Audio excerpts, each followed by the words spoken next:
네, 2020년 2월 7일 금요일 한국경제 일면 기사입니다. 첫 번째 기사입니다. 우리은행 비번 도용 1년 넘게 은폐한 금감원. 금융감독원이 우리은행 직원들의 고객 인터넷, 모바일 뱅킹 비밀번호 도용 사실을 알고도 1년 넘게 고객에게 관련 사실을 통보하지 않은 채 은폐한 것으로 드러났다. 6일 금융권에 따르면 금감원은 2018년 10월 우리은행으로부터 고객 비밀번호 도용 사실을 보고받고도 아직까지 해당 고객에 대한 통보 조치를 취하지 않고 있다. 금감원은 공식적인 언급은 자제한 채 조사가 진행 중이라는 말만 반복하고 있다. 금융업계에선 금감원이 고객의 금전적인 피해가 없다는 우리은행의 해명만 믿고 사안의 중대성을 제대로 파악하지 못하고 있다는 비판이 나온다. 금융권 관계자는 한국보다 금융회사의 자율성을 더 보장하는 미국 금융당국조차 고객 정보를 무단으로 도용한 데 대해선 철퇴를 내리고 있다며 금감원이 이번 도용 사고를 너무 안일하게 판단한 것이라고 지적했다. 2011년부터 고객 몰래 유령 계좌 2천만 개를 만든 웰스파고 은행 사례가 대표적이다. 미국 금융당국은 이 은행에 1억 8,500만 달러, 약 2,200억 원에 달하는 거액의 벌금을 부과했다.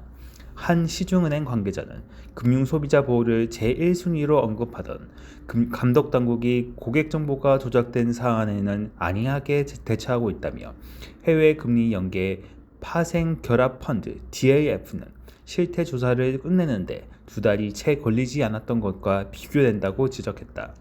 일각에선 우리은행이 이전에도 고객 비밀번호를 조작해 실적을 채운 사례가 없는지 조사를 해야 한다는 요구도 이어지고 있다.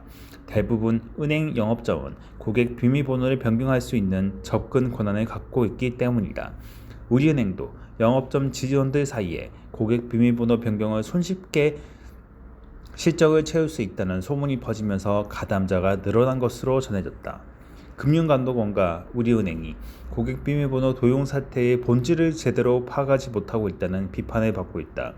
우리은행은 고객의 금전적 피해가 없었다는 점을 강조하고 있다. 금감원이 2018년 10월 해당 사안을 보고받은 뒤 1년 넘게 아무런 조치도 취하지 않은 것도 이 같은 우리은행의 해명에 설득돼 업무 후손위로 밀어놨기 때문인 것으로 전해졌다. 금융업계에선 금감원의 느슨한 태도가 금융회사 임직원의 윤리의식을 무디게 하고 있다는 지적이 나온다. 고객에게 금전적 피해만 끼치지 않는다면 계좌 정보를 마음대로 조작해도 중징계를 받지 않는다는 나쁜 선례를 만들었기 때문이다. 근본적으로 질보다 양으로 승부하는 은행들의 경쟁 행태가 문제라는 비판도 나온다. 여러 사람의 명의를 빌려 자기 돈을 넣고 판매 실적을 채우는 사례가 여전히 빈발하는 것도 이런 이유라는 지적이다. 금융권 관계자는 이번 우리은행 고객 비밀번호 도용을 두고 남의 집에 몰래 들어가도 안 훔치면 무죄라고 주장하는 것과 같다고 했다.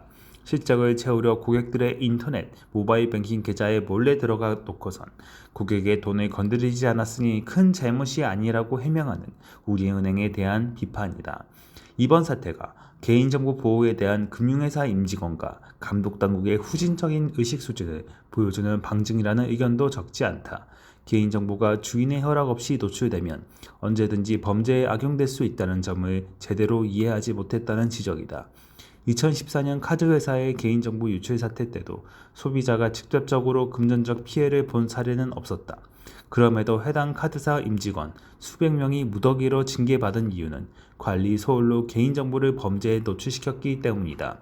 일각에선 이번 사태로 빅데이터를 활용한 금융산업 발전에 제동이 걸릴지 모른다는 우려도 내놓고 있다. 한 금융회사 관계자는 빅데이터 산업 활성화를 위해 신용정보법 개정을 추진할 때도 개인정보 보호 이슈로 시민단체의 반대에 부딪혔다며 이번 사태가 금융산업 성장에 걸림돌이 되지 않을까 걱정이라고 했다. 우리은행은 지난해에도 실적 압박을 못 이긴 지점장들이 다른 사람 명의로 금융상품 실적을 올려 적발된 적이 있다. 금감원이 홈페이지에 공개한 검사 결과 제재 목록에 따르면 우리은행은 지난해 2월 금융실명법 위반으로 제재를 받았다. 우리은행의 한 지점에서 지점장을 포함한 직원 5명이 환경미화원 노조원 100명에 대한 본인 동의와 실명 확인 없이 저축예금 계좌 100건을 개설했기 때문이다. 계좌 주인이 사망했는데도 영업점 직원이 과거에 받아둔 주민등록증 사본 등을 활용해 계좌를 개설한 사례마저 있었다.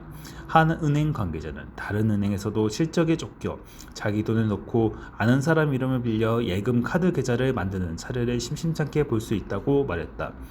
한 전직 금융권 최고 경영자는 금융회사가 질적 경쟁보다 양적 경쟁으로 치닫는 데는 근본 원인이 있다고 진단했다. 그는 지나치게 강한 규제로 새롭게 할 수 있는 일이 많지 않은 국내 금융 환경에서 경영진이 할 수 있는 일이라곤 수치 목표를 주고 실적 달성을 독려하는 것밖에 없다고 했다. 일부 소비자는 이번 사태를 계기로 금감원이 모든 은행을 조사해야 한다는 목소리를 내고 있다. 우리은행뿐만 아니라 다른 은행 직원들도 비밀번호 조작으로 실적을 채운 사례가 있을 것이라고 의심하기 때문이다. 이에 대해 금감원 관계자는 전 은행을 대상으로 해당 사항이 없는지 일제 점검을 했고 문제가 없었다며 고객 통지에 대해서도 검토 중이고 제재안을 확정할 때 결론을 내릴 것이라고 해명했다. 두 번째 기사입니다. 직원 우한 폐렴 확진해 GS 홈쇼핑 사옥 폐쇄. 직원 한 명이 신종 코로나 바이러스 감염증 확진 판정을 받은 GS 홈쇼핑이 6일 직장을 폐쇄했다. 생방송도 중단했다. 신종 코로나로 국내 기업이 문을 닫은 건 처음이다. GS 홈쇼핑은 이날 방송지원팀 직원이 20번 확진자인 것으로 확인됐다며 오후 1시부터 8일 오전 6시까지 서울 물레동 사옥 본사를 폐쇄한다고 밝혔다. 이에 따라 1000여 명의 본사 인력은 집으로 돌아갔다. GS 홈쇼핑은 직장 폐쇄 기간 생방송 대신 재방송을 내보낸다. 20번 확진자는 15번 확진자의 처제다. 감염 증세를 보여 지난달 31일부터 집에서 근무하고 있다. GS 홈쇼핑은 지난 5일 오후 10번 환자의 확진 사실을 확인했다. 이날까지 국내 신종 코로나 환자 4명이 추가돼 확진자 수는 23명으로 늘었다. 3명은 앞서 발생한 확진자와 접촉했거나 가족인 것으로 나타났다. 1명은 관광 목적으로 입국한 중국인 여성이다. 중국에선 환자 급증세가 멈추지 않고 있다. 중국 국가위생건강위원회는 이날 0시 기준 확진자는 28,018명, 사망자는 563명이라고 발표했다. 하루 전보다 확진자가 3,694명, 사망자는 73명 늘었다.